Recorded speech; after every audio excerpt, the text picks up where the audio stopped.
Coach, with stringing together stops so important in the ACC today, how have you and your coaching staff continued to evaluate the performance of the defense through this win streak? Well, the defense has been inconsistently very good. It's been very good at times, but not so good at times. And we're working at getting better. We've had 2 very good days of preparation. Hopefully, we'll play a very good defensive game tomorrow night. Hey, Jim, how you doing? Hey, Matt. So I wanted to ask you, obviously the ACC portion of the schedule hasn't gone that great the last 3 years, mainly for roster reasons and injuries, et cetera, et cetera. So now that you're entering, really the bulk of the ACC schedule, you've got only ACC games left. Can you sort of give a synopsis on where you think this team stands based on what you know about your team and maybe what you've seen from some of the other ACC teams? Honestly, Matt, at this stage, I think there's going to be a lot of unpredictability that, with COVID raising its ugly head, who's going to be playing that night, who's available. As you read, we lost Harlan Beverly for this season. I'm sure you know that. And so all I can tell you is our guys have practiced very hard, very well. They're in great spirits. We've won 5 in a row. We want to keep playing well. And if we do that, then we'll see. I don't know what it's like for anybody else. I don't know their situations, who's healthy, who's not. We're just going to focus on doing the best we can every single night. And it starts really tomorrow night against NC State. We'll go now to Michelle Coffman, the Miami Herald. Michelle. Jim, I have 2 questions. One is with the COVID Omicron raising its ugly head, as you mentioned, and so many games have been canceled. I think 15 games already canceled for tomorrow. What adjustments have you had to make with your team? And when you're on a 5-game win streak and everything's rolling and everything's going well, how disruptive has this been to have this sort of cloud hanging over you again? And then the second question is, if you could just give us a quick scouting report on NC State and how you guys match up against them. Okay, the first adjustment we made, and I had a long discussion with my coaches, of when do we bring the players back? Because we played on the 20th and don't play again till the 29th. And the discussion is whether or not we should bring them back on Christmas Day. Now, obviously, we would prefer that they not have to travel Christmas Day. But I told the coaches, I think we need them back. First of all, there's going to be a lot of cancellations and some guys might not be able to make it back. And even when they make it back, because of the protocols, they're all going to have to be tested, anybody that flew. And then if we have guys who test positive, they're going to be out. Well, at least it gets started with a positive test. One extra day might mean, hey, they're out an extra day. So we wanted to get everybody back on Christmas Day. But to be as safe as we could be, our practice on Christmas Day was all in mask, all social distancing, no competition. Just bring them back, bring them in for shooting. Let's get some conditioning and get them back in rhythm. And that's what we did. The guys did a terrific job with that. Which absolutely shocked me is everybody got back. You see all these cancellations, not one guy's flight. Actually, there was one. The only guy, Harlan Beverly. Oh. But he wasn't able to play anyway. So we got everybody back in time. We had nice shoot around conditioning type on Christmas Day. And then on the 26th, we got tested. Well, we're moving forward. We did a nice job. So we're going to be ready to play tomorrow night. Now, the next thing is NC State is loaded with offensive talent. If you look at Darion Sebron, he's the 3rd leading scorer in the league. He's the leading rebounder in the league. He is a super talent in the ACC and nationally. He's going to be in consideration for Player of the Year. But he's got a lot of help with him. You look at their point guard, Cam Hayes. He's got a lot of offensive skill. Their freshman, Smith, who is on fire right now, making shots and making plays. They got their most experienced veteran in Helms playing very, very well and doing a lot of different things to them. They're all averaging double-figure points. They're a terrific offensive team. And then they've got Casey Morcell coming in off the bench, who even if one of their guards is not having a good game, they can bring a guy like him in who's a veteran with a lot of scoring ability as well. I think we match up well with them. We've made a very strong emphasis to our team that when we defend, we do a great job. When we don't defend, we're in trouble. So hopefully we'll defend and rebound tomorrow night. Hopefully we'll be able to share the ball and make some shots like we've done in our previous 5 games. We'll go now to Chris Stockton inside the EU. Chris, go ahead for Coach Al.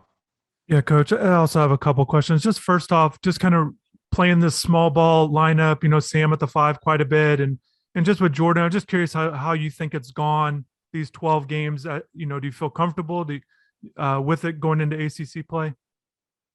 Well, my answer is we don't have a chance to play big ball. We really are a finesse team right now. We don't have bulk. The only guy on our team that has any serious bulk is Rodney Miller, who went from 280 down to 238. So even he has slimmed down. Rodney hasn't played in a month, but hopefully he'll be back soon and be able to contribute. But for the most part, we are a small ball type team, with our guards being the biggest scorers. Guys like Jordan Miller, Sam Wardenberg, Dane Gack,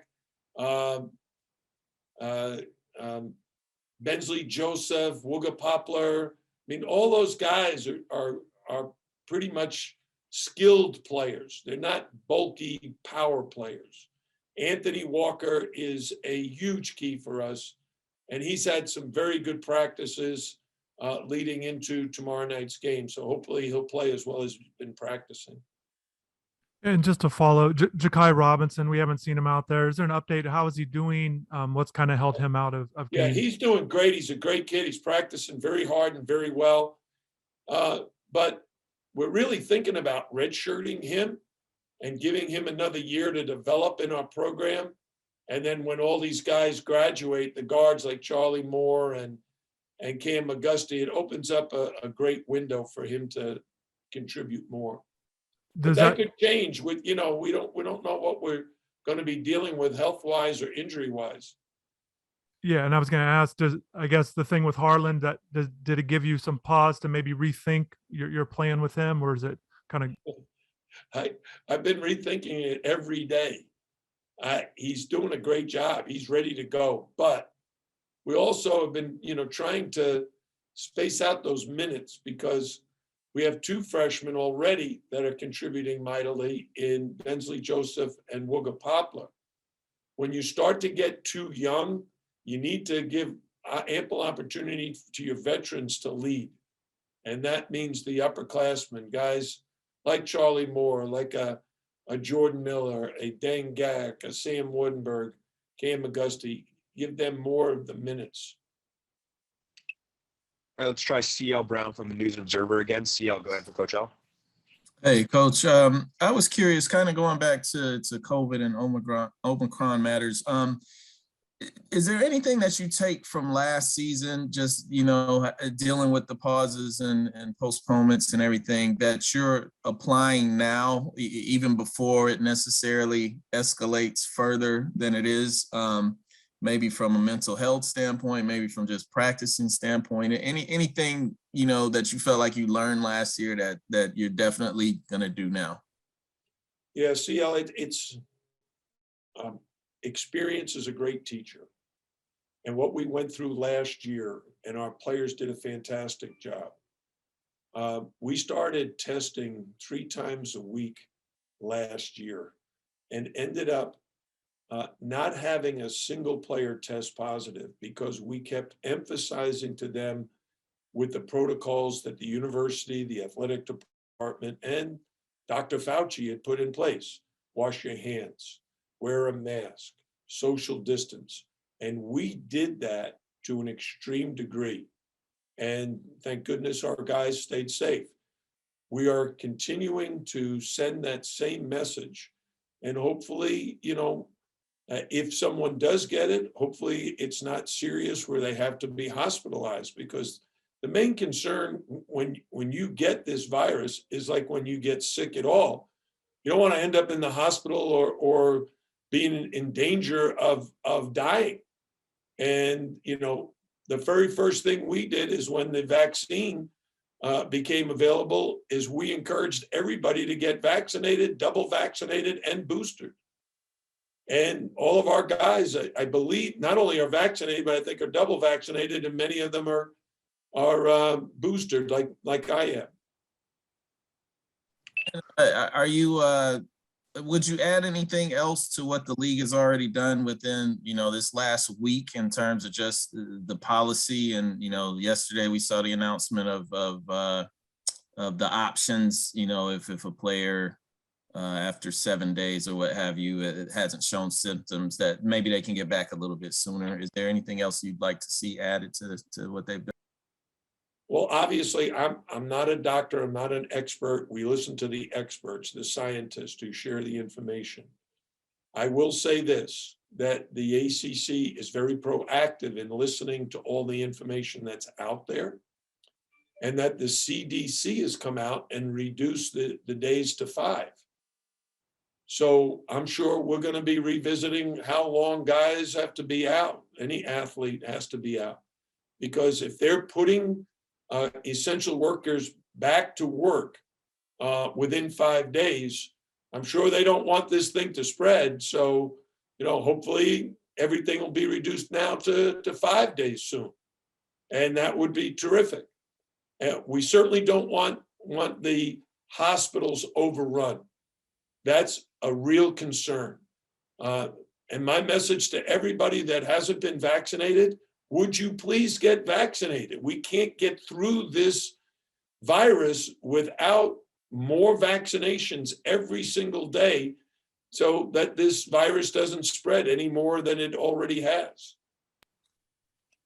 We got time for 2 more for Coach L. Let's go to Michael Euro from 305 Sports and Michelle Coffman to wrap it up. Michael. Hey, Coach. Could you talk about the loss of Harlan Beverly and how you've been able to utilize your freshmen and Wooga Poplar and Bensley Joseph to, make up for his playing time? Yeah, the expression next man up really applies in this situation, because, Harlan, if you look back on his career, he played a good bit as a freshman off the bench. As a sophomore, he got a chance to start a bunch of games. I don't know if it was 20 or more, but he got to play an awful lot. And what he brought to the table was a lot of versatility. He could play the 1, the 2, the 3. At one point, he was our leading rebounder. He was our best perimeter defender. And he handled the ball an awful lot. What ends up happening when we lost Harlan, it gave Wooga Poplar and Bensley Joseph an opportunity to earn more playing time. And they've done a great job. So they've stepped up. And now Harlan knows he's got to have surgery. He's going to work his tail off to rehab. My coaches and I are very supportive of every decision that he's made about his health. We want him to get back and be 100%. And I'm very, very confident that he will do that. All right, last question for Coach L. I'll go back to Michelle Coffman. Michelle. Hey, Jim, I'm wondering if you could talk a little about Cam McGusty, and just, he obviously we knew that he was talented in the years past, but he's really stepped it up to another level this year. How good can he be? And, what do you see from him this season? I mean, he's really putting up some big numbers.